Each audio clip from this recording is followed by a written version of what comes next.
And greetings. Happy Wednesday. Thank you for tuning in here today, live and on demand on Blaze TV, radio, and podcast. Did not envision wearing a flannel shirt heading in to Memorial Day weekend, but here we are with a rather mid-October-like spring so far here in the Midwest. I am Steve Deace. He's Todd Erzin. He is Aaron McIntyre. Let us know who you are by emailing the show, or who you is. Where's it are? Either one. Steve at stevedeace.com is how you can email us. That's DEACE. Like us on Facebook. Follow us on Twitter at Steve Deace Show. You can look for us as well on MeWe, Parler, Gab, and Getter, and then get clips of the show that are free to watch and free of any censorship when you go to rumble.com/Steve Deace Show. Part one of the show here today brought to you by our friends over at realestateagentsitrust.com, as we continue to see more signs, and a lot of them coming from the housing market, that we are in or about to head into a full-fledged recession. If you're still thinking, I've got to get out of here, I've got to get out of this blue state, how do I do it? Or you're like, my job wants me to relocate. I mean, what do I do? How do I find an agent I can trust? Well, the name kind of says it all. Head over to realestateagentsitrust.com. That's a company started by Glenn Beck and some of his associates who ran into real estate agents they found out too late in the process to do anything about, that they couldn't trust. You don't want that to happen to you, which is why we've got this website just for you. realestateagentsitrust.com. That's realestateagentsitrust.com. No Daniel here this week on the show. He is in New Mexico hosting an event for Patriot Academy. So we will have a full hour, sequential hour of buy, sell, or hold in the next hour of the program. At the bottom of this hour, we are going to see if we can figure out literally what the hell Nancy Pelosi is talking about. And we mean that quite literally. What the hell is she talking about? We will get into that at the bottom of this hour. But before we get into all of that fun and frivolity, let us begin as we always do with Aaron's rundown of what happened while we were away. What happened while we were away, brought to you by Unspeakable Evil. 18-year-old Uvalde, Texas high schooler Salvador Ramos shot and killed his grandmother before leading Border Patrol and police on a chase that ended at Robb Elementary School in Uvalde, where Ramos proceeded to shoot and kill 19 children and 2 teachers. Next to nothing is known about the shooter's motives at this time.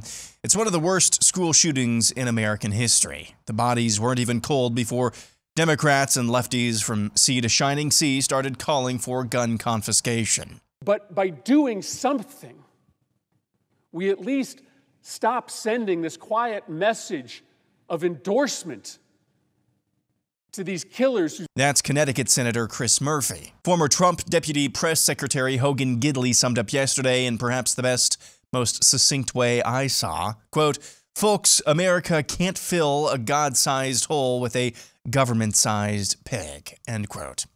Moving on, notable results from yesterday's primary elections in Georgia. Governor Brian Kemp blasted Trump-endorsed rhino David Perdue. Stacey Abrams won the uncontested Democrat nomination for governor. Herschel Walker won the Republican nomination for senator. Marjorie Taylor Greene won her primary in House District 14. In Arkansas, former White House spokeswoman Sarah Huckabee Sanders won the Republican nomination for governor.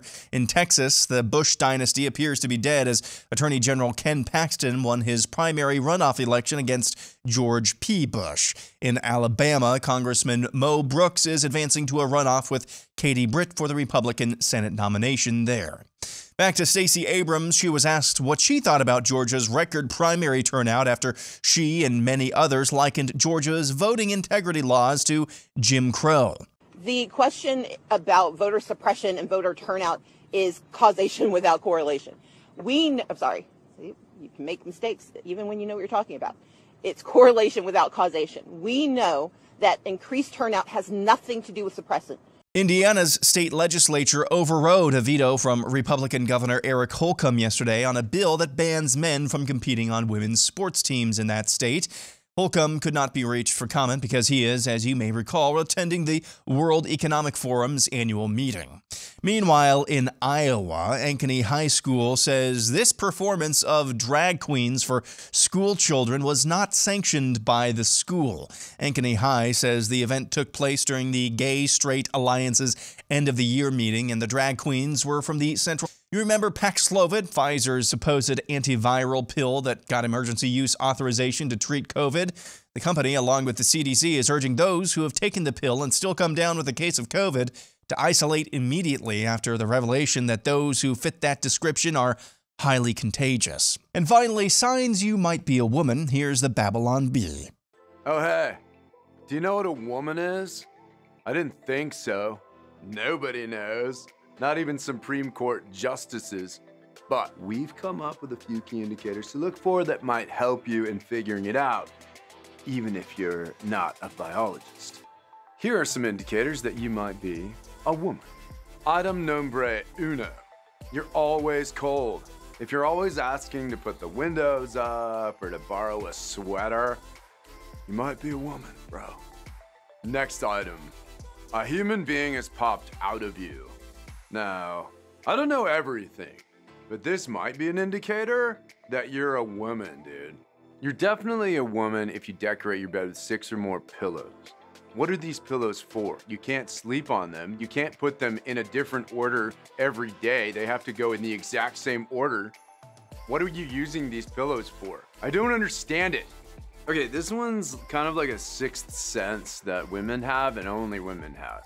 You can tell the difference between rustic... And that's what happened while we were away. A lot of truth to that, as a matter of fact. Aaron's Montage brought to you by one of Todd's favorite partners of the show, Bonner Private Wines. Get some of the best foreign imported wines, red wines in the world, delivered right to your door. Half off the retail price, half off the shipping as well. So double savings with our friends over at Bonner Private Wines. Perfect for red meat for grilling season. These are wines grown deep and high in the Andes Mountains by families that have been doing this now for going on a second century, loaded with great flavor, not loaded with chemicals and fillers. All three of us would personally recommend. Todd would give it an even more enthusiastic recommendation, if for no other reason that he has consumed them by far more than Aaron and I have. So if you want to see if you can catch up to Todd, safely, of course, and with moderation, go to BonnerPrivateWines.com/Steve. Again, BonnerPrivateWines.com/Steve. You'll get half off the retail price as well as half off the shipping. Let's get to the montage. And there's a couple of things. First of all, how bad, I've told you months ago, Paxlovid was a terrible drug. Told you that months ago. Looking at their own data, it was terrible. But because it was made by Pfizer, it gets emergency use authorization anyway, because they're basically the government now. How bad must it really be if they're willing to admit this? How bad is it for reals? How bad is it for reals if they're willing to admit this? Because it's always worse than what they are willing to admit. Always. Because they're corrupt. Did you see Pfizer CEO was with Klaus Schwab in the same room at the other two horsemen of the apocalypse? Exactly. Thank you very much for that. Indeed. Did you guys see the meme going around last week? It's because of gas prices that are so high that at the Book of Revelation, those guys come on horses, right? Okay. The other thing that, so I wanted to just address that right off the top here. If they're admitting to you that you're this level of contagious, if that's what they're admitting, what are they not telling you that they're not willing to admit to, at least not yet? Let's get to the two main points of the montage, though, and we'll get to the biggest one last, because I can't think of a way to not awkwardly segue, to it. So we will address that here in a few moments. I want to get to the primary results, though, because I don't just tell you things based on my political experience because I'm just yanking them out of the crevices of my bowels. It's because I have the whoopings and the scar tissue. Name ID? Name ID. Name ID is. And we are seeing this pattern play itself out this GOP primary season. If you go to the state house level, like look at Idaho, for example, okay? So you have the LG there that was endorsed by Trump, but they didn't really have any money and they didn't do anything for her. And so the same night that she gets, is it Janet McEachern or something, I think is her name, if I remember right, the same night that she gets mollywopped by their Mitt Romney governor out there in the primary, same night that happens, something like 9 or 11 members of the Idaho state legislature, which we're not talking a big state, okay? Like 9 or 11, I can't remember the exact number, members of the state legislature lost their seats to more conservative, more liberty-minded, more MAGA-minded challengers. And isn't she even the cool one that, like, anytime the governor left town, she'd sweep in? That's her. Yeah. Okay. So how does that happen? How does that happen? And it wasn't just that she lost by a few points. She got trounced. That's just name ID. That's all that it is. It's just name ID. And it's a lot less expensive to acquire that name ID in a state house district than it is statewide, even in a state like Idaho. People are looking for some magic formula that happened in Georgia last night. What was the magic formula? I mean, how do we explain this?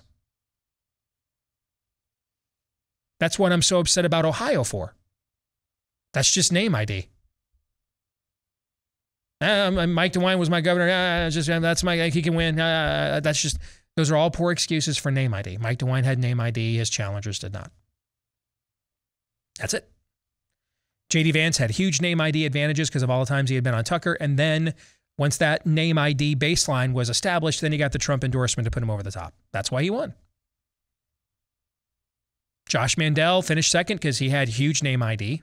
And until the Trump endorsement was, neck and neck with J.D. Vance, he had huge name ID because he had previously run statewide. So he was somebody people knew. And so I'm following these primaries last night, and people are like, how do we explain this? Must be all these crossover Democrat voters, and I'm going to get into that in a moment, by the way, because that's not true. How do we explain this, though? Brian Kemp gets 72% of the vote. Herschel Walker, statewide, same state, gets 68% of the vote. Brian Kemp had the highest name ID. Turnout in the Georgia primary, by the way, 80% higher Republican turnout in the 2022 Georgia primary last night. 80%. In a large state, 80% compared to 4 years ago. Let me translate for you what that means.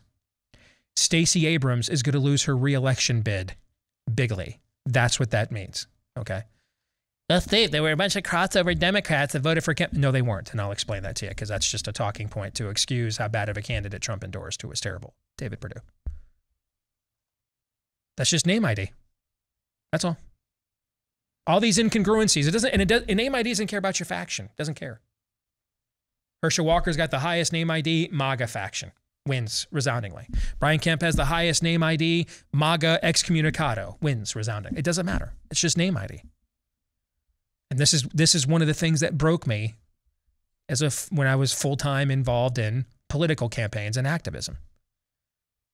We're going through all our issues and positions and what's the Constitution say and painstaking research on data, only to find out it's just name ID, bro.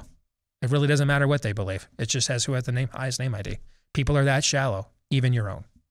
That's it. So you even saw this last night.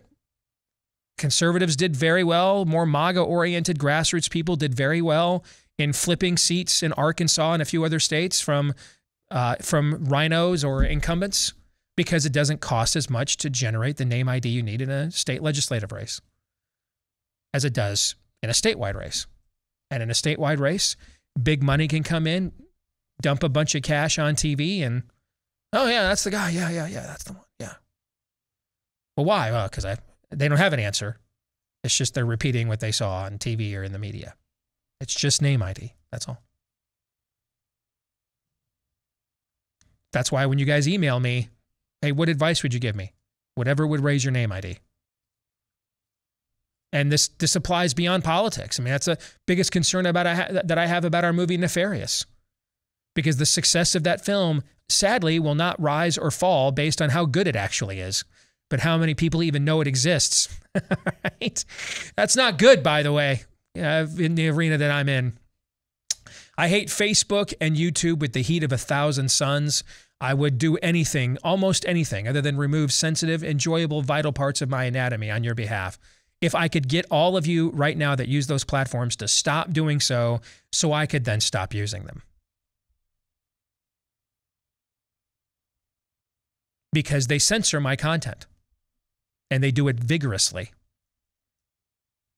Which means, in a way, that on two of the largest platforms on planet Earth, what do we get, like 3,500 views on YouTube no matter what we post? It's pretty much the same number every time? Okay. It doesn't matter how good my show is. It doesn't matter. On the largest social media platform in the world, there's nothing we could do. There's nothing. Okay, we could change and alter a few things. Maybe we'll go up to 3,800 or 3,900. There's nothing we can do. They don't want you to see it. It doesn't matter how good the show is or isn't. That doesn't matter. They don't want you to be exposed to the content. Period. That's it. I posted my latest column for The Blaze on my Facebook page 16 hours ago, and Facebook tried telling me that on a page with 135,000 followers, it had gotten 2 shares and 4 comments in 13 hours. Sorry, not 13, not 16. I mean, so it doesn't matter how good that piece was. It doesn't matter how good it is. It matters how many people see it. That's all. And that's what happens in these races. It's just all name ID. And now let me debunk the theory that a bunch of people crossed over, Democrats did, and voted for Kemp in order to embarrass Trump.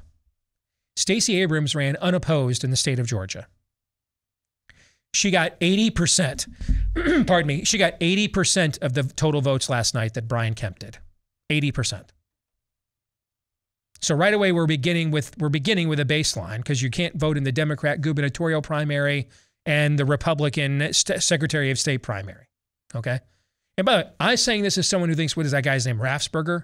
Like, I think we should have arrested him. Am I a big fan of the Georgia Secretary of State? You're not. I'm not, but I'm just not going to allow false narratives to perpetuate. I will squash them. So Stacey Abrams got 80% of the vote total that Brian Kemp got last night. So right away now, we're beginning with a baseline that at most, 30-40%, because she ran unopposed, okay? 30-40% of Democrats may have crossed over, which of course is a huge number, and I can prove to you did not happen. Here's how I can prove it to you. The Republican Senate primary and the Republican gubernatorial primary had almost the exact same turnout. 25,008 votes, I think, is the number that separates the two. Meaning 25,008 more people voted in the gubernatorial primary than the Senate primary. So then a bunch of Democrats crossed over to embarrass Trump by voting for Kemp, and then decided, hey, let's just let Trump off the hook because, you know, we remember that Herschel Walker won the national championship for them dogs 40 years ago. Is that how voting works? No, that's not how it works. No, that's not how it works. Even if he had some favorite son, those numbers would have still been much closer, especially when you consider that the turnout was identical and Herschel Walker got 68% of the vote and Kemp got 72%. Which means at most 4% of that vote were Democrats that crossed over. At most. So that's not why David Perdue lost. He lost because he was a crummy candidate. And I told you that for like a year because he just lost a Senate election too. That's why he lost. Had nothing to do with crossover votes. And that's why Stacey Abrams is going to get annihilated in November. Well, Steve, won't they just run more mules? I don't know. How many more mules you got? Look at all the mules they ran before, right? Georgia is featured prominently in the 2000 Mules movie, by the way. When you watch it, it's featured prominently. Maybe they're just emptying the prisons of mules in Georgia. They won by 12,000 votes.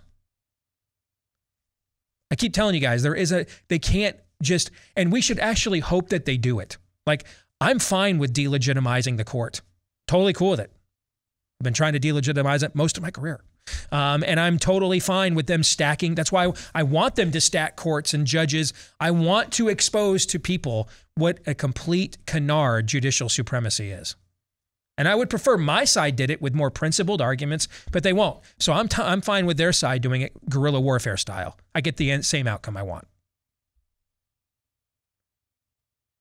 So I hope that they try to steal 8 points and even pull it off. Because if you want to bring voter fraud to a critical mass real quick, have a more establishment-approved candidate like Brian Kemp have 7-8 points worth of voting totals stolen from him. And suddenly now you've got the NRSC and the NRCC and the Republican governor coalitions, the people that don't care now because they hated Trump too, suddenly you got their attention. Because now it's like Lindsey Graham at the Kavanaugh hearings. You're not supposed to do that to our guys. You do that to the Clarence Thomas guys. We put Kavanaugh up here, Karl Rove in a black robe. He's almost as effeminate as me. I mean, you're not supposed to do that to one of us. That's the dealio around here. You do that to the conservatives, the people that actually believe stuff, not my people. They can't steal 8 points in an election, and that's about what she's going to lose by, if not more. They ran mules, every mule they had in Cobb and Fulton County, and won by 11,000 votes. Not in Cobb and Fulton County, which would in and of itself be precariously thin, statewide. Statewide. Can't steal this margin of vote. You can't. That's why there's a margin of cheating. It's damn near impossible to steal like 3 points, let alone 6, 7, 8, 9. She's going to get annihilated in November. But she's going to raise a poop ton of money between now and then. So hate the game, not the player. Amen? So now that we have debunked that canard from last night, let us now segue to something that really matters and is far more serious. And that is what transpired in Texas. And as a nation, we are not permitted to mourn. We're not allowed to. And because of our quick draw media, in fact, I was going to avoid commenting on this. My original plan was just not to comment on it at all last night. But you end up getting so cornered by false narratives. Is there any other kind in this situation? And because there is a subset of this culture that just refuses to allow a nation to mourn and just goes right into a disarming narrative. There's a thread out by our colleague, Ali Stuckey, who I think put out a brilliant thread of what are we doing to the young men of America. Aaron mentioned my longtime friend, Hogan Gidley, who was one of the communications directors of the Trump White House, and he had his tweet in his montage, which I thought was very eloquent. We should be permitted to mourn, but we have a subset of people, including our media, who live in places like Chicago, Detroit, DC, Baltimore, Los Angeles, San Francisco, hives for scum and villainy, with every gun control law you could imagine. And their cities are rotten at the core. Murder capitals, crime capitals. And there's a reason why when you bring up any other topic, even if you were to say, okay, let's talk reasonable gun control and then let's discuss mental health, let's discuss spiritual. No. It can only be a disarming narrative. They're not serious about having a conversation about what's truly rotting at the soul of this nation, because they're one of the reasons for the rot. The only conversation they want to have is their agenda. And the agenda is compliance with the state. It's an unspeakable tragedy, undeniable evil that was done to that community yesterday. But since you're not going to allow us to mourn, let me make this point extremely, and with all the clarity I can muster, let me make it very damn clear for you. We are never disarming. Never. We don't care how many more lone wolves your fake FBI ignores and allows to commit these tragedies, how many more mental health warnings on social media pages you ignore and allow to commit these tragedies. We don't care. We will never, never disarm.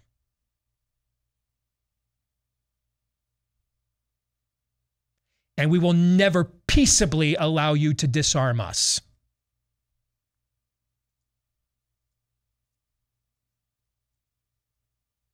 Especially after what we saw from governments in the last 26 months that reminded us very painfully why we were given the Second Amendment from our founders in the first place. We will never disarm. With that agenda point off the table, however, we are happy to have as a diverse and inclusive conversation about the state of young manhood in America, the spiritual state of the country, the state of mental health in America, the level of security in our schools. We are willing, everything else is on the table, and we are willing to listen to a wide variety of voices along the lines of that everything else. But let me just make one thing clear. We will never disarm because we read history books. And we're living through some of that history right now. Gentlemen, do you have any thoughts? Seconded.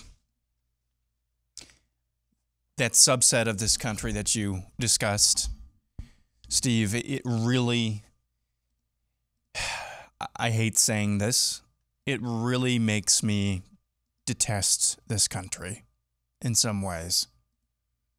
Because the arsonists are the firefighters everywhere you go. And that's why it feels like you're cornered. The same people advocating for the same forces that cause the demonic acting out or the mental health crisis, whatever it is. The same forces advocating for the policies, the cultural shifts that make those things at least more likely are the same ones that saying that they have the solution to when those people act upon those terrible impulses. And then after a tragedy hits, they want to tell you via a tweet that your thoughts and prayers don't matter, that God is not listening. Listen, fella, if this is truly as widespread and as terrible of an issue as you believe that it is, it's only by the grace of God that this doesn't happen every single day. Amen. Got a nice note here from Pam, who says, I've been dragging my feet calling Patriot Mobile. I would try every now and then to make the switch, and I'd call, I'd get a busy signal. Finally, I hunkered down and said, you know what, I got to make this switch. So I called the other morning, and it's like you said, Steve, they made the switch seamless. Got to use your name, and I'm paying half the price for the same service I was before. And I know that I'm not funding people who hate me because of my views. And then she goes into reviews on the Nephilim, which is that's a classic Steve Deace Show email right there. There it is right there. All right. Nice transition. Yes. That's as on brand. That is as on brand for the Steve Deace Show as it gets. All right. So if you want to join Pam in making the switch to our friends at Patriot Mobile, now is the time. Veterans and first responders, you'll save even more as a thank you for your service. They've got discounts, extras for you going all the time. And right now, you can get a free activation with the offer code STEVE when you make the call, whether you're a veteran or first responder or not. You can use that code. With the offer code STEVE, when you go to patriotmobile.com/Steve, make the switch today. No longer directly fund the people that hate you. when you go to patriotmobile.com/Steve or give them a call at 972-PATRIOT. All right, let's switch gears here. And before we get to buy, sell, or hold next hour, I wanted us to take a few minutes and see if we could decipher, and I mean this literally, what the hell is Nancy Pelosi talking about? Watch this clip. This is not just about terminating a pregnancy. So these same people are against contraception, family planning, in vitro fertilization. It's a blanket thing, and they use abortion as the front man for it. So I respect people's views about that, but I don't respect us foisting it onto others. Now, our Archbishop has been vehemently against LGBTQ rights too. In fact, he led the way in some of the initiatives on the ballot in California. So this decision taking us to privacy and precedent is very dangerous in the lives of so many of the American people. Well, and again, not consistent with the Gospel of Matthew. Okay. What does not consistent with the Gospel of Matthew mean? That's the crucial point, because everything else is typical boilerplate progressivism, regardless of whether you claim to be a Christian or not. Yeah. Once she throws that down, it puts in the when she said you're not supposed to foist things, you're rejecting the Great Commission.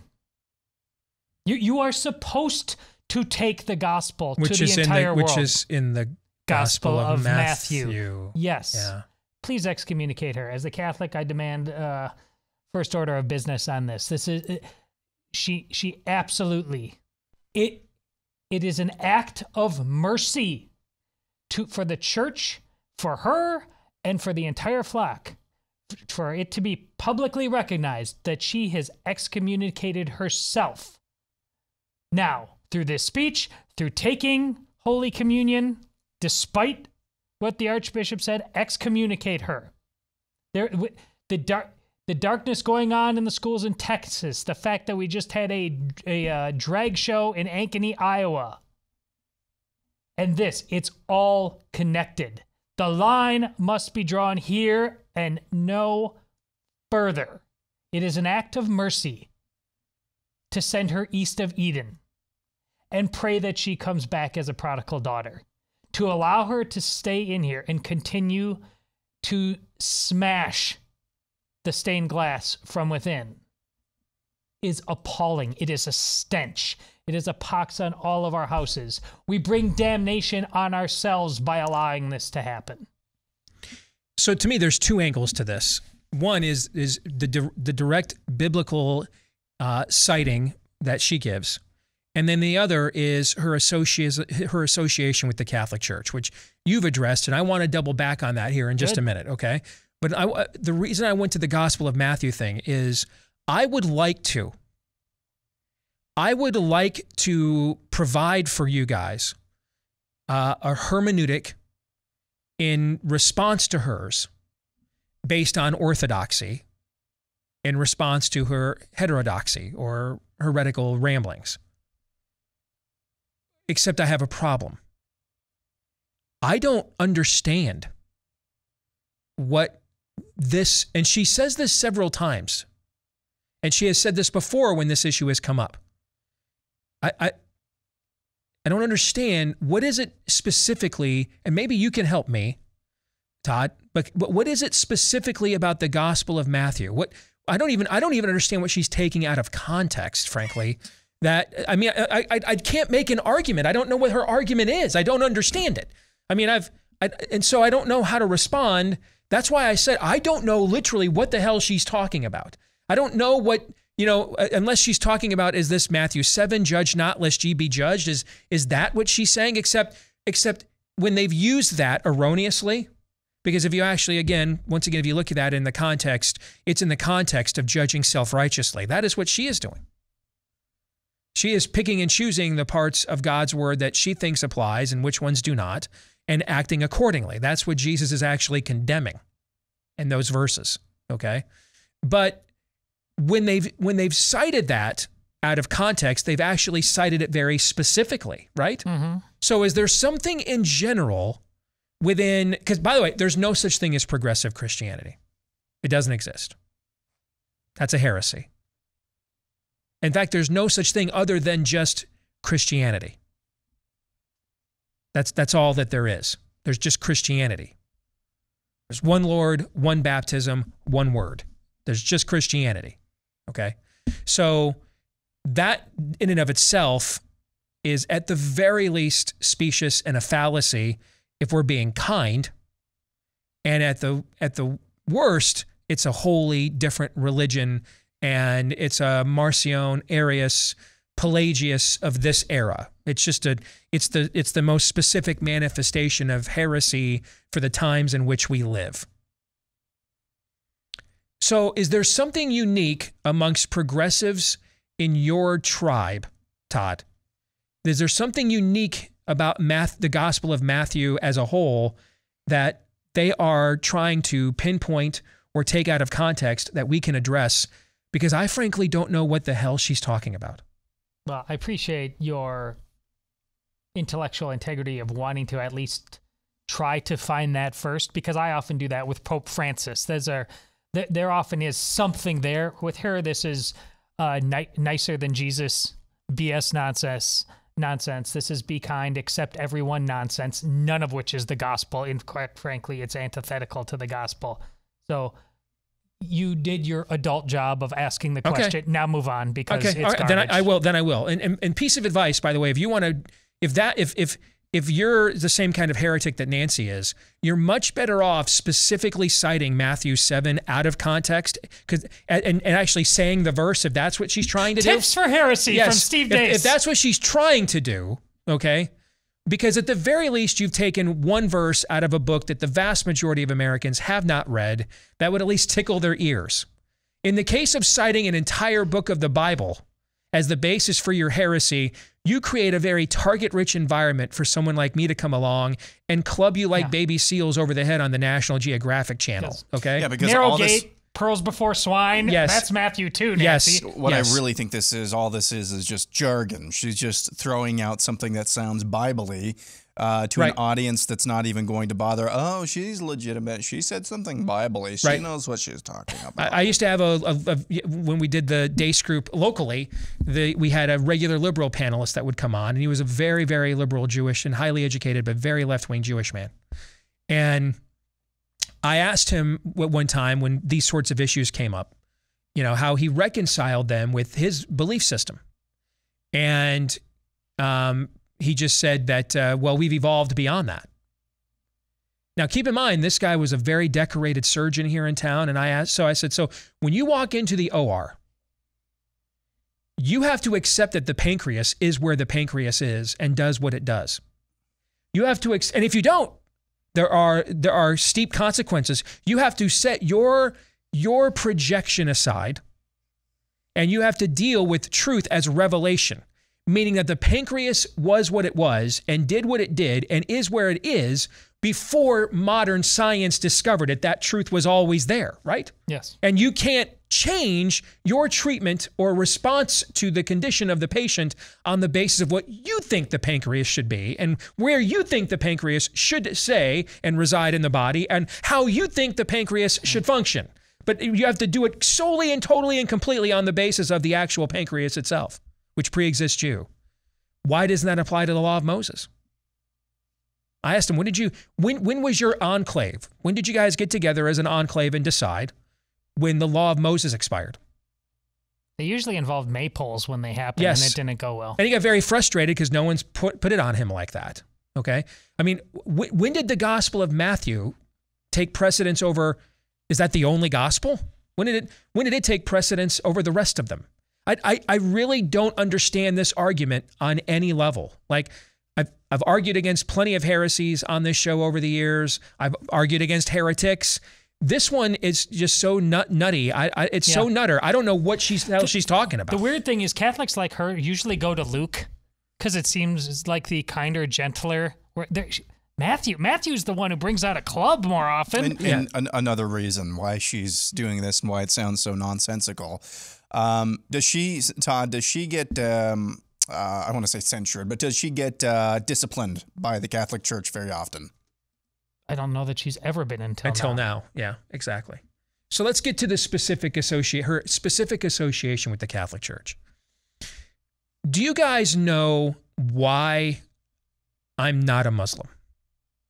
Because you don't believe in Muslim teaching, doctrine, etc. Because I don't believe Muhammad was a prophet, and I don't believe in Islam. I don't believe the Quran was divine revelation, so I have no interest in following it. Now, does that mean I'm right about those things? No. I could be wrong about all three of those things, right? Sure. And I could be risking my eternal soul on the wrong side of the wager on all three of those things, correct? Sure. Just because I don't believe it doesn't mean it's true or not true on the basis of my belief either. Correct. Okay? But at least there's a congruency in my belief and behavior. Because I don't believe Muhammad was a prophet, or at least not one from above, and I don't believe that the Quran is divine revelation, I therefore don't seek to be in an intimate covenantal association with Islam, nor to follow teachings that I don't believe in. I just don't associate with it, right? Mm-hmm. Has there ever been, in the history of human civilization, two movements / organizations that more people are anxious to join, represent, or speak for than the Republican Party in the United States and the Christian church globally? Have you ever seen, like, who says, guys, man, I believe in, I'm pro-life without exception. I've just got to be a Democrat, guys. Who does? No one does this. No one does this. No one says, I'm just anxious. I mean, I really don't believe the Quran is the final word of God, and I'm not even sure Allah is God, but I just friggin' love those face coverings. And, they they go great with, they accessorize great with the rest of my wardrobe. So, I'm going to hadith away. No one does this. No one does this. No one says, wow, I really believe in a purpose creation that was guided by an intelligent source, and that's why I'm really anxious to join your atheist society. No one. And that's why I'm here to introduce my favorite speaker, Sam Harris. No one does this. No one does this. The only two entities in the entire history of this world that people have actively sought to join, proactively. Like, I want to be associated with this, despite the fact I don't want to be associated with this. I don't believe in what's on the platform of the GOP. I don't believe what's in the Bible, the Gospel of Matthew, or anything else. But by golly, I must join the Republican Party and I must join the Christian church. Help me understand this. What's the benign, innocent explanation for that? There's not one of those, but explain it. Hail Hydra. Right, because they're not associating. They are infiltrating. Yes. They're not associating. They are infiltrating. The role of a pastor, whether he's wearing the ornate robes of the Catholic Church or he's in a Hawaiian shirt and skinny jeans at your suburban evangelical megachurch variety, the role primarily is the same. Feed the sheep. Confront the wolves. This woman and others like her have been permitted by the Catholic Church to openly behave as ravenous wolves, devouring the sheep. As Augustine, probably the greatest thinker in the history of the Catholic Church, or maybe the Christian church post-Paul in general, as he famously put it, there are many sheep without, but many wolves within. And we are at a point where Protestants, many Protestants, even more, certainly evangelicals more than Catholics, would be rooting even for this Pope to reach down. I mean, that's where we're at. Yeah, here's where we're at. 60 years ago, Protestants didn't want to vote for Jack Kennedy. Exactly. Because they thought he was going to take orders from the Pope. 60 years later, when Catholics run for office, the Protestants will ask them, will you listen to the Pope? Or at least the ones before the current one.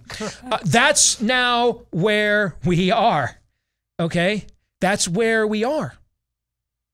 And what is the point? this is now where I'm going to speak as a Protestant. The difference between a magisterium and a bureaucracy is this. That's the difference. A magisterium is upholding something of value. And therefore, its existence is justifiable. A bureaucracy just exists. That's all that it does. And all it seeks to do, therefore, from that point forward, is to perpetuate its own existence. Sounds like Gollum. Yes. The church has permitted her and many others like her to wear its branding as heretics. What's the benign, innocent explanation for that? Most infiltrations have to be subtle, subversive. This is wide out in the open.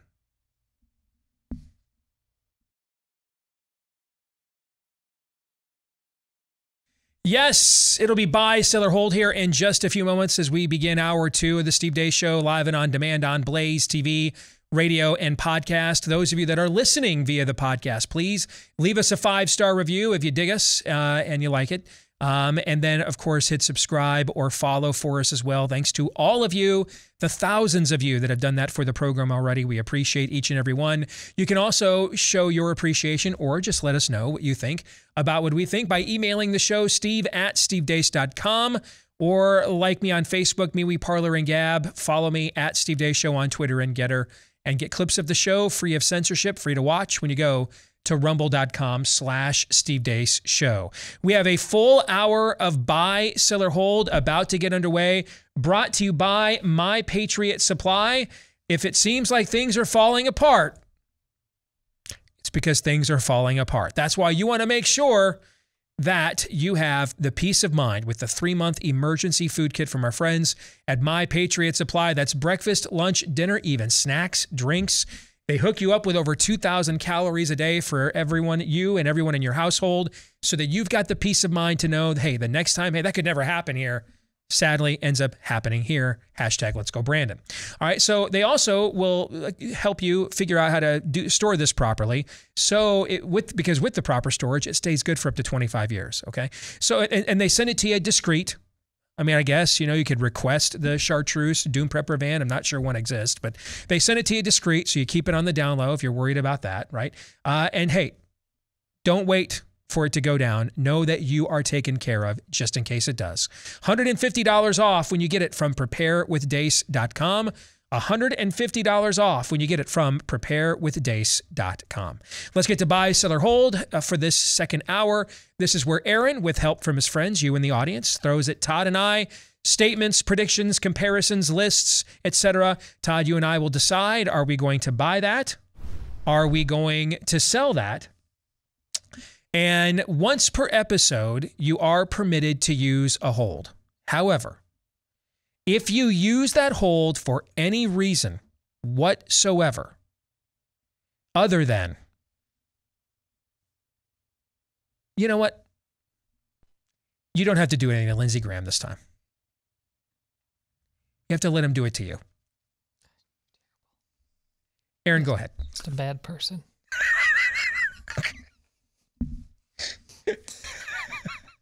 Todd's eyes lit up a little bit when you said you don't have to do anything. I thought I was going to let you off the hook, yeah. Right?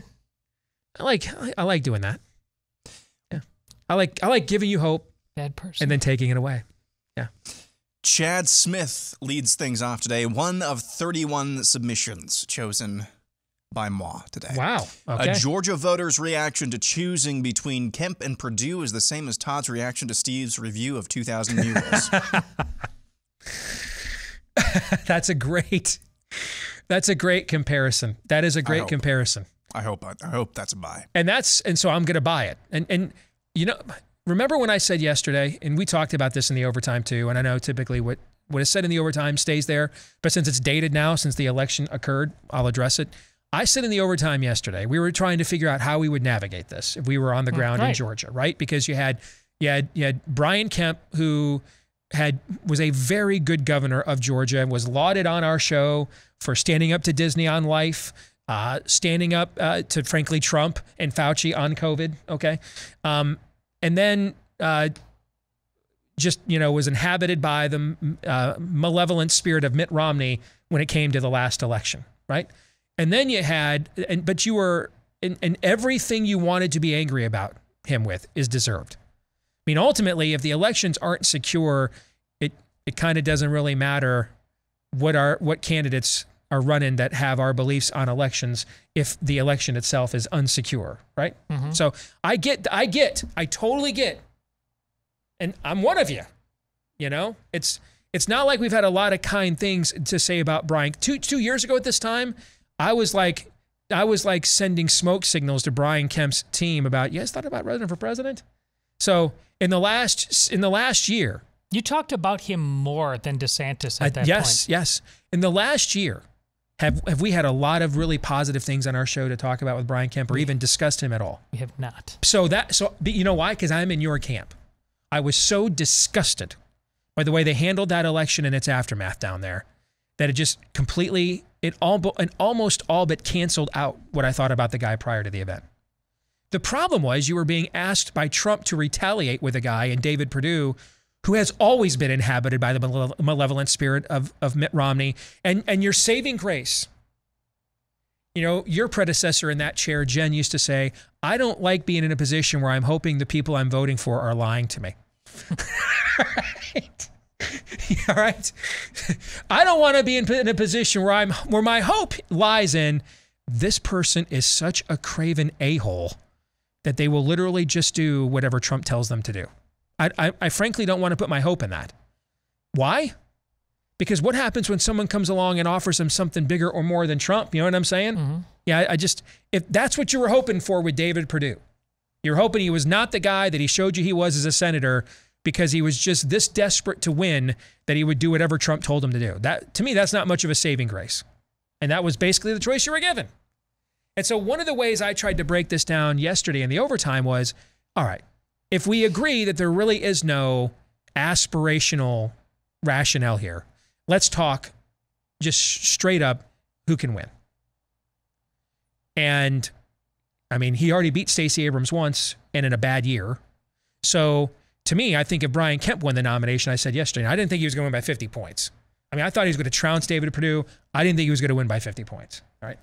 But I said, if Brian Kemp wins, he's going to win by 8 to 10 points this fall. If David Perdue wins, he probably will also win, but he's just showed statewide he's a weak enough candidate that you'd have to invest resources there that maybe you'd prefer to invest getting rid of Gretchen Whitmer in Michigan or someplace else, okay? And then I asked you guys, and Robbie, our colleague was with us, is that a compelling argument at all? And we discussed and debated that. I bring that up because I wonder how many people in Georgia last night did that calculus and just decided when they were there, likely voting for Herschel Walker, when they were there, they just said, you know what? I just don't like either one of these guys. So I might as well, while I'm here, vote for the person that has already shown they can beat Stacey Abrams so we can rid our state once and for all of the scourge that she is. Do you think that's maybe what went on last night? It's a very positive. That's the only positive thing to go there for. Other than that is just some sort of Rube Goldberg machine of nonsense logic. I hope that's the case. Okay. Moving on. 79 model Chris says, if there's an Aaron's razor, there must be an Erzington window. I like it. I'll buy. Accept it. I like it. Yeah. Next, Alexander Rogers. One of two submissions I selected of his this week. Tesla asking their car owners to reduce charging usage in Texas is a harbinger of the brown and blackouts in many American cities this coming summer. Buy. They're already warning about this. Absolutely. I'll buy. Yes. You've already had problems with your grid in Texas as it is. We all just recently saw it. The nation just saw that. What was it? February of last year of 21, right? During the late winter. So you've already demonstrated. I mean, I don't know what added measures have been done to protect and defend your grid there after that proof of concept already occurred. I remember you guys will probably, I think, Aaron, you're even old enough to remember now, the brownouts that got, what was it? Boyd Gray or Gray Connolly, who was the California mayor, got recalled and Arnold Schwarzenegger got voted in. And it was the rolling brownouts and blackouts in California. Gray Davis? Gray Davis is who I was thinking of. Thank you.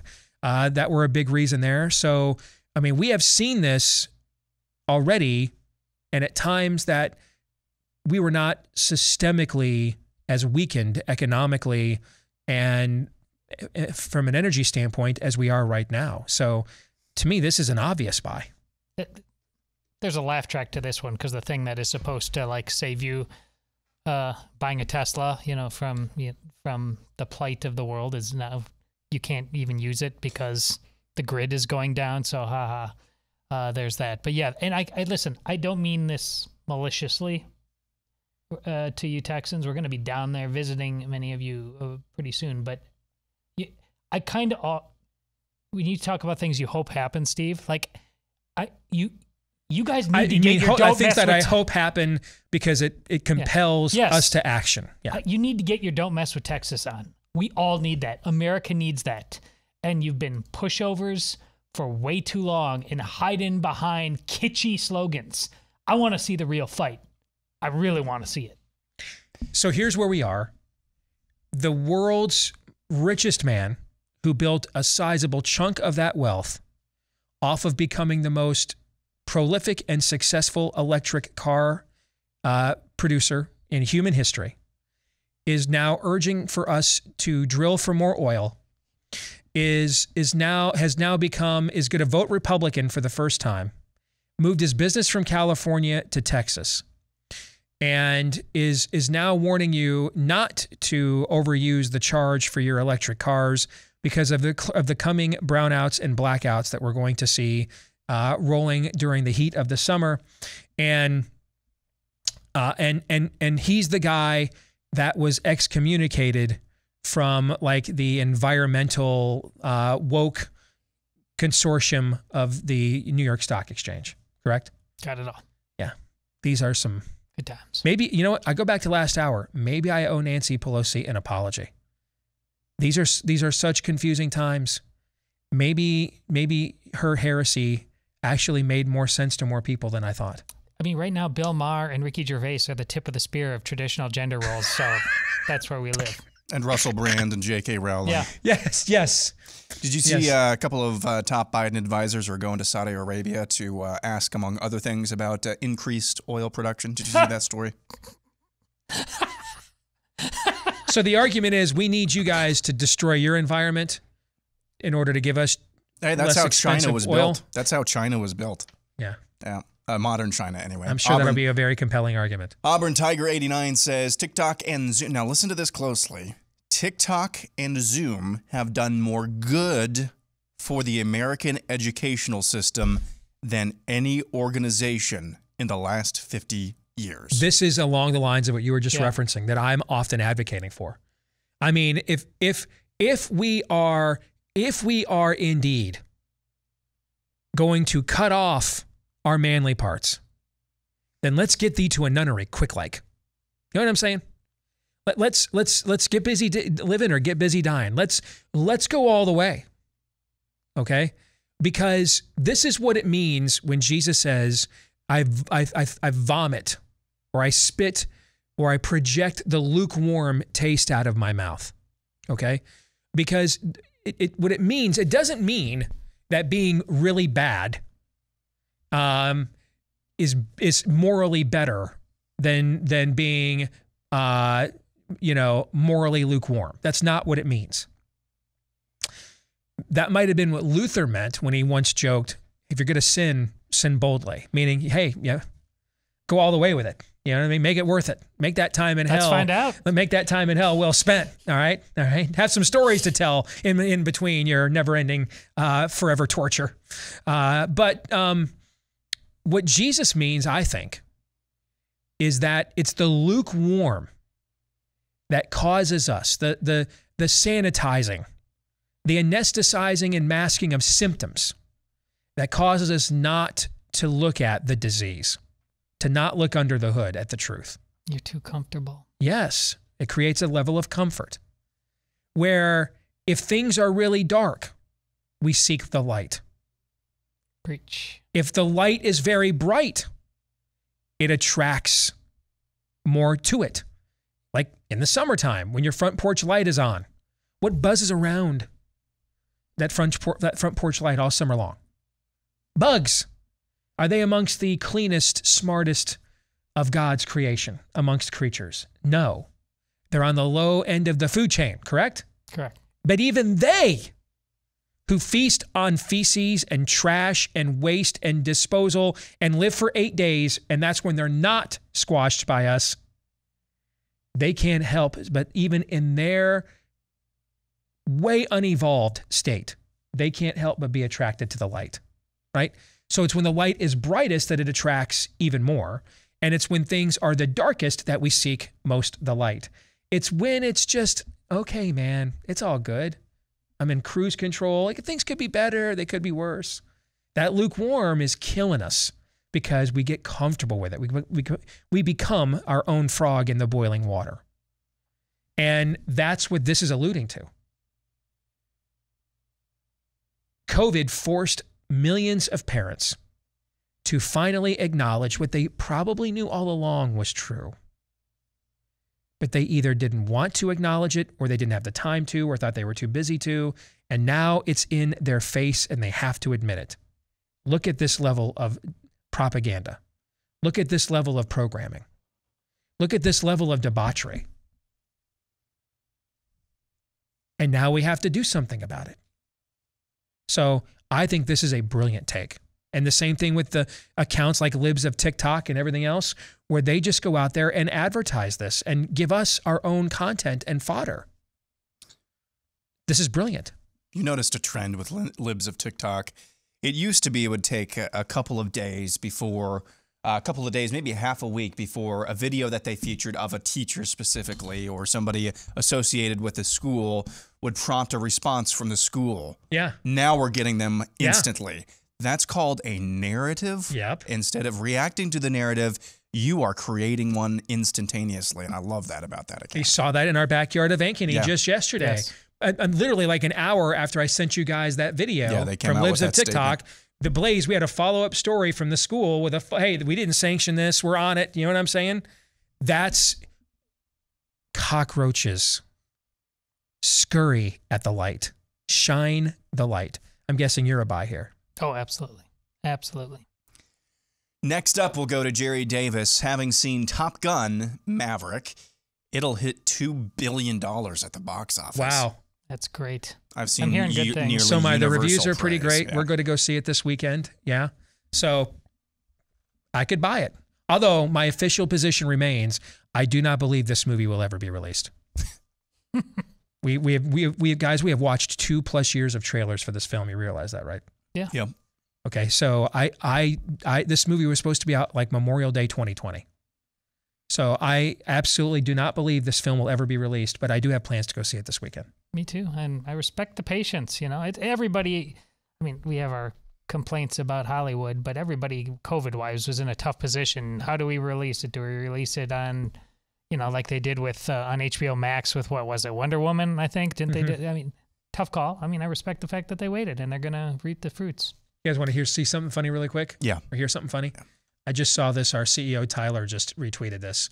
Health Canada, which has like 400 some odd thousand followers on Twitter. And it's what you think it is. It's like an official Canadian health agency. Health Canada just tweeted out a poll, all right? Or yesterday tweeted out a poll. Almost 40,000 people voted in this. Is that a lot? That's a lot. Okay. Question, true or false? Vaccination reduces your risk of experiencing serious illness from COVID-19 and related pregnancy complications. You guys ready for this? Almost 40,000 people voted in this in the Health Canada Twitter poll. 87% voted false. Nice. 13% voted true. Oh, it's the little things. It's the little things these days to get your jollies off of. Come to me, my people. Yes, yes. Up next, Tiny Johnny has a top 10 funniest and most enjoyable Looney Tunes characters. You ready for this? Probably not. Probably not, but go ahead. Number 10, Speedy Gonzales. I like Speedy Gonzales, yeah. Like him. Yeah. Number 9, Tweety has to be higher. Yeah, okay. I'm fine. Okay. Number 8, Sylvester the Cat. That's a good spot for Sylvester. Okay. Okay. I'm okay with this so far. Number 7, Tasmanian Devil. Too low, probably. I think that one's too low. Yeah. Number 6, Yosemite Sam. That's Classic, too low. and I think that might be too low. That should be He's one at of the top least number 3. 3. Yeah. At least number 3. Yeah. Number 5, Foghorn Leghorn. Too Solid. high. Solid, but Solid, probably I too think high. right. Number 4, Elmer Fudd. That's Perfect. Right where he I belongs. think that's too high. Do you? Because I'd be fine with him at number 4, and then He can't be ahead of the last Yosemite Sam at number 3. the 3 we just talked about, I think. Okay. All right. Number 3, Wile E. Coyote and the Roadrunner. Vintage classic stuff. Yeah, but I would not have it number 3. Number 2, Daffy Duck. Classic. Too high. Even though it's such an established brand.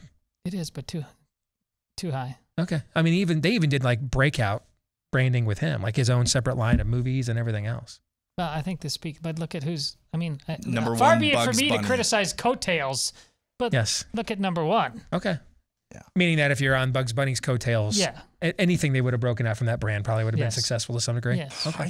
I think mine was the last generation that actually could watch these on over-the-air broadcast television. Before they were racist, Before they were Did racist. you watch- politically really? incorrect. Yeah, no, they were on You super could? early, Oh, like interesting. 6:30 on Saturday mornings until I was like 10 or 11, and then they scrubbed them. Eagle Flight says, if Republicans ever started winning 70% of the Hispanic vote, the Dems would immediately get a wall built on the southern border. I know that's a funny quip. Do you think that's real? Sell. But I like it. Yeah. I like the way you're thinking. Yeah. Okay. Do I think it is possible that you might get a few that would go for it? Maybe. But en masse, no. I mean, They would just start expelling. all the yes. In illegals. fact, Yeah. there was a story recently that Axios did during. I don't know how many of our listeners and viewers can hear the commercial breaks. Okay, so we just ran a promo with our colleague Sarah Gonzalez referencing this. Okay, but there was a recent story from Axios warning about the coming tide of alt-right white nationalist Hispanics. And then there's a clip in this promo from Pat Gray that says, it's funny, all of a sudden now that Hispanics are becoming more Republican, they're getting more racist. Yeah, Right? are Hispanics the Yes. new Asians now? Yes, that's what would happen. That's what would occur. And guys, it won't take 70%. We're only a few percentage points away from this happening. I mean, I think you're looking at Republicans winning a record percentage of Hispanic voters in November, like more than they've won. And we've been keeping stats on this since about 1980. I'm talking modern era. I think that's coming this year. Up next, we go to Uncle Bob's Your Uncle, Bob 100, who says, a red wave in 2022 without leadership change is a blue wave in 2024. I'm going to sell. It's a blue wave in 2026. You have the right sentiment, but it won't turn around that fast. They don't have a charismatic leader. If you look at it, they don't win, other than the last election they stole. When they win, it's because elections are about personalities, and they have the charisma candidate, Bill Clinton, Barack Obama, right? When they don't win, it's because they didn't have a charisma candidate, and those elections were about issues. 1980, 1984, 1988. Michael Dukakis tried making himself the charisma candidate, put himself in a tank, and the election was pretty much over once America saw that visual. 2016, she's still chilling in Cedar Rapids. I mean, so no, they need a charisma candidate to win, and Republicans need the election to be about issues to win. They don't have a charisma candidate for 2024. And all the issues are against them. Yeah. So your pattern, if it proceeds, it's more likely what happens is that there's another form of red wave in 24, and whoever the Republicans nominate, likely Trump or DeSantis, wins the presidency, and then it's a matter of, can they move the Congress to put forth an affirmative agenda? If they can, then they can stave off some of the traditional off-year midterm election tradition, okay? If they cannot, like Trump couldn't, then you're looking at another 2018. Does he mean by leadership change, is he including Trump in that? I assume he is. Like, if Trump's I think he means leadership I think change. he means like Senate. McConnell, Yeah. McCarthy, See, etc. I don't even think that's fundamental. Listen, the left has so bottomed things out. I am selling because even if Trump is the president, if he wins, and is all the chaos of the past, but the left is so bottomed things out, and if Trump just by actually putting some better people around him and being a grown-up and making it so obvious that you are economically better and even you are more sane than all of this, that's the thing. They've so sprinted past mere rhetoric and talking points. And people are statistically showing through polling that they believe this is as broken, as dark as it's been in a long time. I just disagree that it's that automatic. Now, do I believe you could still end up being writing because they won't do that? Yes. But it's just not as simple as it. Real quick, another aside, something I just saw on Twitter. Trafalgar has a poll on the Missouri Senate race, the GOP Missouri Senate primary there, right? Okay. So Greitens is kind of considered, my understanding is he's kind of the establishment candidate. Yep. He's got a slight lead there. And the second place candidate is Vicky Hartzler, who's a member of Congress. So while you were talking, just out of curiosity, and this is not an endorsement, don't know her, never met her. Haven't looked at her Liberty score. I don't know anything about her. Okay. I just checked on her Twitter feed though, because it's the highest I've seen her polled in this race. So I was just kind of curious to see, what kind of activity and response she was getting. And the first thing I see is her bio. And again, not an endorsement. I don't know her at all, but I have to tell you, this I thought was clever. Here's her bio. Christian wife, mother, lifelong conservative, U.S. Congresswoman, sanctioned by the Chinese Communist Party. That's her bio. Okay. That is some quality messaging, particularly in this environment right there. I don't know her record or anything of that nature. I thought that was some good branding right there. The Chi-Coms hate me, so vote for me. Yes. Go ahead, Aaron. I'm sorry. One point of order as well before we continue on. This is from Colonel Kurtz. No Marvin the Martian on the list. Hard sell. Whole list is faulty. Buy, sell, or hold that. So here's my theory. First of all, I love calling yourself Colonel Kurtz, number one. Great reference. But number two, Marvin the Martian to me is the Rage Against the Machine of Looney Tunes characters. Like, we haven't talked about this in a long time. Maybe you guys have never even heard me address this, but I mean, I'm convinced Rage Against the Machine was only created so that conservative talk shows would have really cool bumper music. Because that's the only time you ever heard Rage Against the Machine music, unless it was the closing track to The Matrix. You only heard their songs when our shows back in the old radio days, it was just created for great radio bumper music. A guy used to troll me on Twitter because I used to use so much Rage Against the Machine bumper music, and he would then tag Tom Morello, the guy who wears the commie hat but then charges you $300 to see his show. All right, he would then tag Tom Morello on Twitter. This guy's illegally sampling your music, sue him.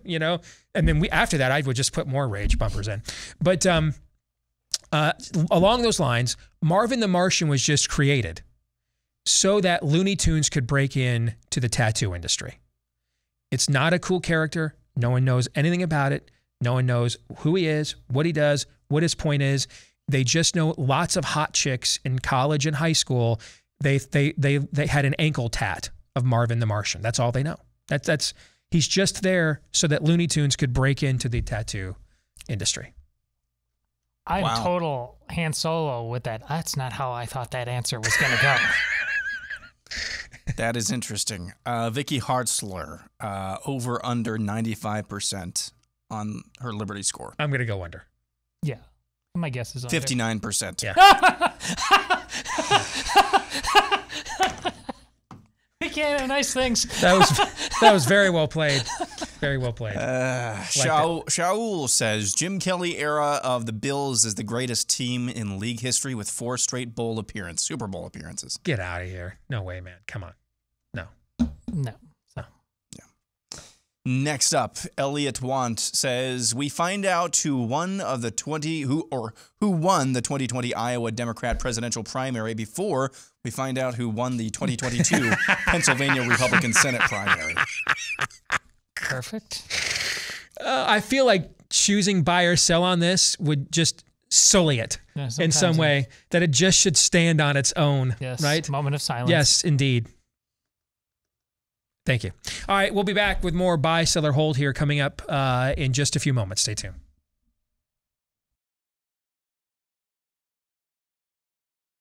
We've got a new partner here on the show, and as we get closer to summer, or maybe if summer ever actually arrives around here, because I'm wearing flannel as we approach Memorial Day weekend, you'll be seeing me wear some of this gear. It's from our new friends at Viciously Loyal.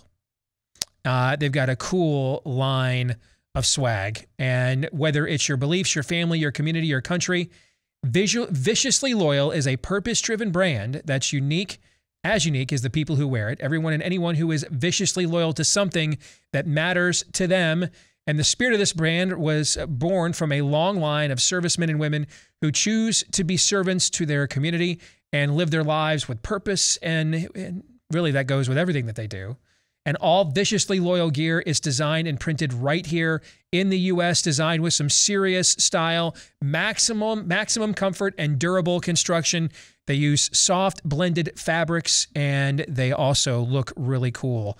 If you want to check it out, you can use my name as a discount code right now. Steve, get 20% off your new Viciously Loyal gear when you go to viciouslyloyal.com, just like it sounds, viciouslyloyal.com, and use the discount code Steve to get 20% off when you do at viciouslyloyal.com.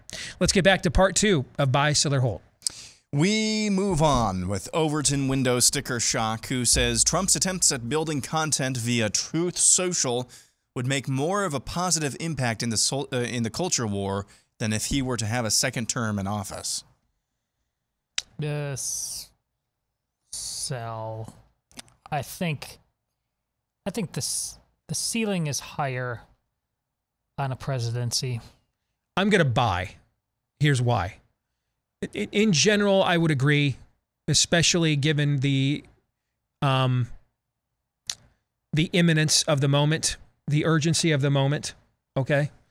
But I think there's at least one other person and maybe a couple of other people that, if they were elevated to the presidency, could at least do what he did when he was there, which is not really get anything good through Congress, but still use their executive power to accomplish good.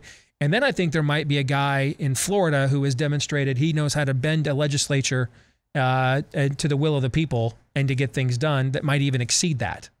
How many people do we have that are friendly to our viewpoint that could create a platform and generate the revenue necessary to create an original stream of culture-affirming content? Well, like I that said, answer, I'm telling you, is not large. Yeah, that's my concern yesterday. Yeah. So I'm not even sure if it's him. So because of that, I will buy your proposition. That I think it's, however short you think the list is we have of people who could be game changers for the next 4 years in the White House. I'm just telling you, the list might be even shorter of people that could pull off something that more Americans pay attention to than politics, which is pop culture. But it's good answer. But it's a great question because it's kind of a flip of the coin for sure. Now, here's the thing: both endeavors come down to the personnel, right? I mean, Trump's not going to sit there and screen all the content, and personnel is policy. Personnel is policy, and at best, he had a spotty personnel record in the White House. So that's the key. Now, I won't reveal any secrets, but got a note last night from someone we all know that interviewed for the job of being the content development director over there. And now I'm interested because I was like, I couldn't care less yesterday. So if he made it onto their list, maybe they're doing their homework over there, right? Sure. So I think both of these endeavors come down to the quality of the personnel that power and authority is delegated to. Up next, next, we have Token White Man, who says after this painful transition is completed and we all have expensive electric vehicles, the cost of daily recharging will be the equivalent of pumping $6 to Yes. $10 a gallon gas. Yeah, that's perfect. That is if electricity is available. That's if electricity is available.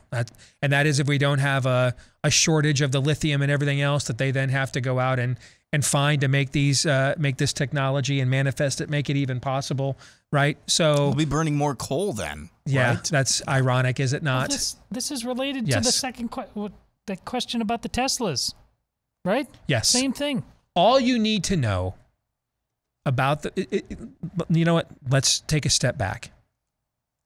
Is pollution bad? Yes. Stipulated? Sure. Pollution is bad. Okay. I mean, I remember growing up as a kid in California, smog alerts, like don't go play outside. Okay. So air quality, do humans need air? Yes. Guys.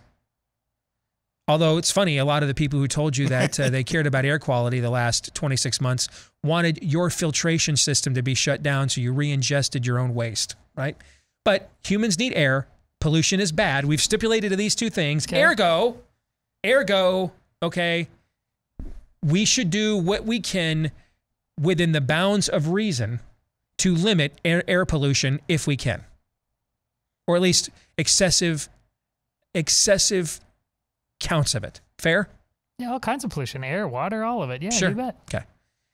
Except the people who told you they were on the side of pollution, just like the people who told you they were on the side of racial equality, have nothing to say about the low levels of education standards and graduation rates in predominantly black school districts. They have nothing to say about the high volumes of black-on-black crime, that a black male under the age of 25 is far more likely to be victimized by another black male under the age of 25 than any other, right?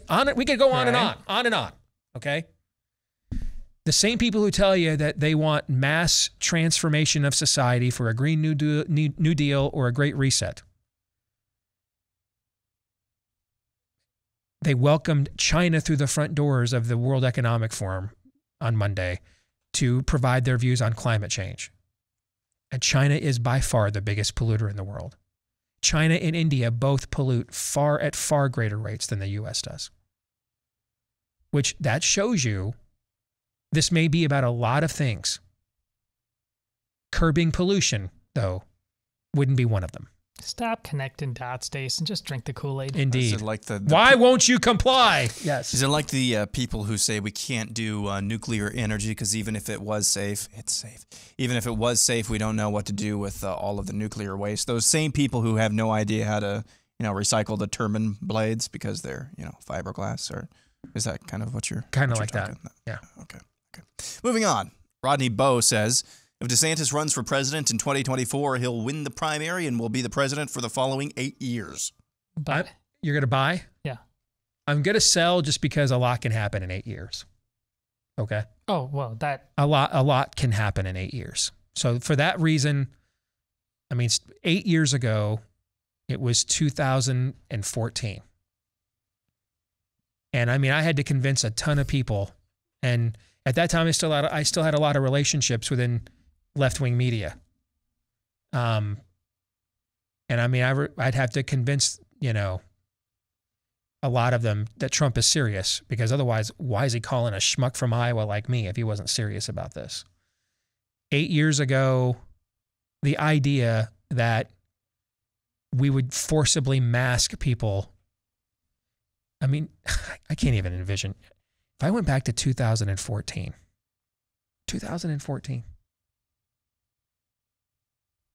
Oh, I know. and I just accurately read what the headlines are, if I went back to May 25th, 2014, and said, folks, here are the headlines. I just came back from the future, right? Hopped into the DeLorean, just came back, right? And so Doc gave me a ride back, and I'm going to pull the full biff. I'm going to read from you the headlines of the future. Here are the headlines in the country on May 25th, 2022. And I showed them these libs of TikTok videos. I know. Bill Maher is the tip of the spear of yes, reality. Yes. I would get You know, in 2014, we were nationally syndicated. This is before you guys came. We're nationally syndicated by Salem Radio. I'd have gotten a call from my boss, Phil Boyce, and he said, you know, son, I thought you were a young, promising voice, maybe going to be my next Levin, my next Hannity. Because he told me that once, by the way. I was wrong, dead wrong. Leave that to Alex Jones. Click. Have a nice career. And he'd been right. Yeah. He'd have been right. So a lot can happen in 8 years. A lot can happen in 8 years. That's why I'm going to sell. Fair enough. Next, we go to bacon. New Barna study found that 63% of pastors do not possess a biblical worldview. Buy-seller hold the real number is actually higher.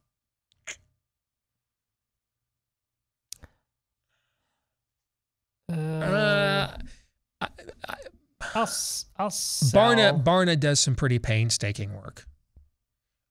You know what? I'll buy because I think it's much more likely that it's a little bit higher than it's a little bit lower.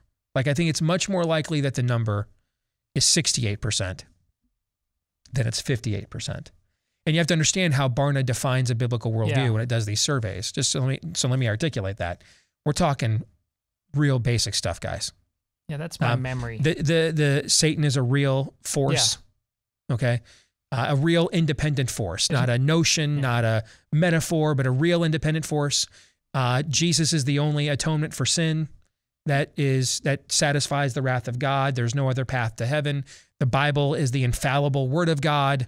There's no crazy rapture. We're not even going to discuss progressive sanctification, Arminianism, Calvinism, Pelagianism. We don't get into any infant pedantic, baptisms or full. We don't get to any of that stuff. Aren't they the one who did the study about who knows what the Great Commission is? Yeah. Mm-hmm. We're talking the stuff that every previous generation of Americans were just taught K through 6 in Sunday school as children, or Bible, vacation Bible school stuff. Okay, that's how Barna articulates a biblical worldview. So I think it's more likely the number might be 68 than 58.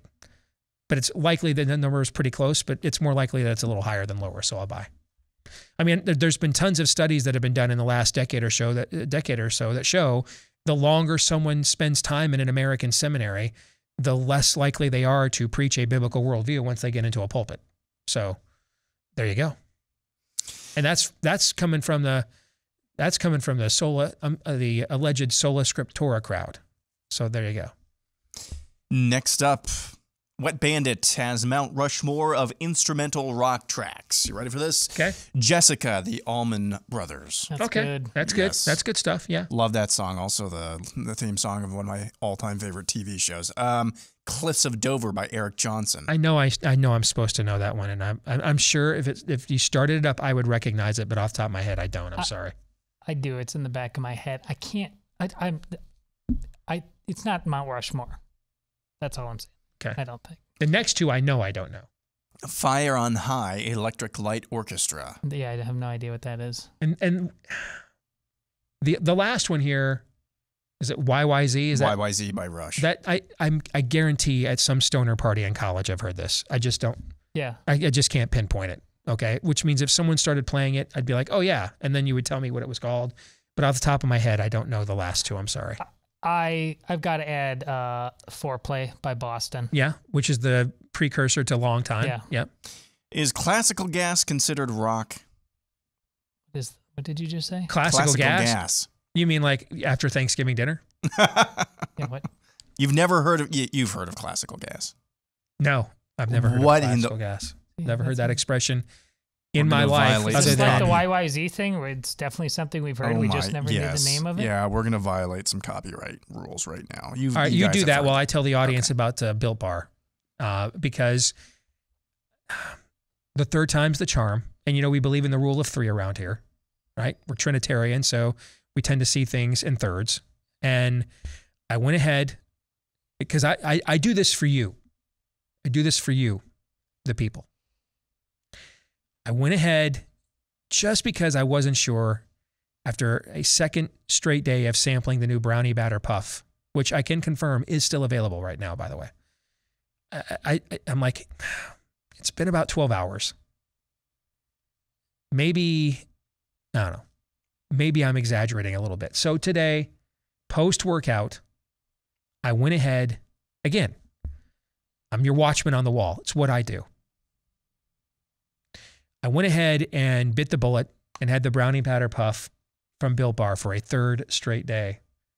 And I'm here to report it's every bit as good as I thought it was the previous 2 times. Now, because we take nothing for granted on this show and we are perpetual truth testers and tellers, I will continue putting the brownie batter Built Bar puff to the test to make sure that it measures up to our high standards of integrity here on the program. But if you want to try the greatest of all protein bars and one of its greatest flavors that's out right now, or all of their other great flavors, you can do so right now. All right. Use the promo code DEACE, DEACE, get 10% off when you go to built.com. That's their website for the greatest protein bar of all time. Get your Built Bars at built.com. Use the promo code DEACE to get 10% off today. Do you know Mason Williams? Name sounds familiar. No. Okay, this is a late 60s hit, 1968 classical gas. Never heard that in my life. You've never heard that in your life? Never heard that in my life. Man, who's the boomer here? Me or you? Mr. Year of the Cat is great music. It is true. Thank Yeah. you very much. Yeah. Anarcho Motorist says, sometime between now and July, the U.S. will have a warship, quote-unquote, attacked in the Black Sea, requiring the U.S. to sink the Russian Black Sea fleet, a modern-day Gulf of Tonkin. When does he put that timetable on it? Now in July. Man, I hate this one. Yeah, I know. I do. Because here's what I think this calculus is based on. I think this is actually based more on if Putin is willing to escalate to the point of ending this thing by the time it gets to that point, than it is on whether we're that cynical or the process is that cynical. I mean, I frankly, I just got to tell you, I trust Putin more. Did I say Putin was a good person? No. Did I say he was a hero? No. But I know what his motivations are. Yeah, I know what he's bringing to the table. I understand it. Okay, classic megalomaniac. We've seen it a million times, right? What we're talking about here is like end times prophecy, Dark Ages kind of stuff. There aren't a lot of precedents for gaslighting your own people. Yeah, I mean, this is the kind of stuff that makes Orwell blush, right? Yeah. So I'm going to sell just because, frankly, my heart wants to. But you cut me deep with that one. I got to be honest. What are you at? Or I'm where are you selling at? as well. This actually seems too conventional. Not cynical enough now. Right. Okay. All right. We're gonna stick around and do some bonus buy, sell, or hold and overtime for Blaze TV subscribers. For the rest of you, we'll see you tomorrow. John 3:17.